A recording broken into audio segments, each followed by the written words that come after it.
It's the season for giving, but would you give to help someone else save a pet? For Gator Nation, that answer is yes. WUFT's Darling Hill reports. Brooke and Lauren Smith are twin sisters who play soccer at UF. When they adopted a lab mix, they didn't expect Calvin would end up fighting for his life. His bad injuries are the wounds that are over both of his ankle joints, and so the challenge with that is that there's not a whole lot of skin down there, so we have to let Calvin do what he can do for those to heal, and that's going to take some time for that to happen. Last month, while the sisters played a match against Duke, a crisis was happening at home.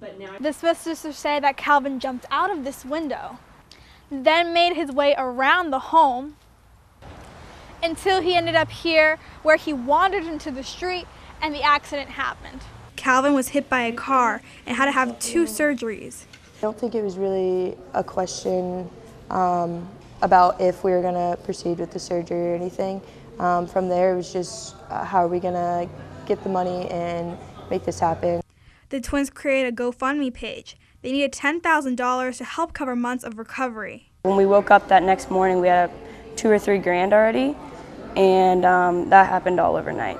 Friends, family, and strangers donated and spread the message. Other Gator athletes like Vernon Hargraves posted the page to social media accounts. Sports reporter and Gator alum Heather Mitz got #BringCalHome trending on Twitter. At the end of the day, the sisters and their roommate are still enjoying good times with Calvin. Oh gosh, he's just my little buddy, you know. A lot of times they have practice and stuff going on, so we'll just chill and go on walks, and he's like my best friend, kind of, you know.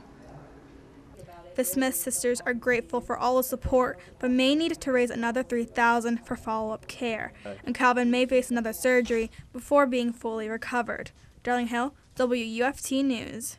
The experience may lead the Smith sisters into the charity business. They have prospects for corporate donors, so they may start a Calvin Foundation to help others deal with medical costs for their pets.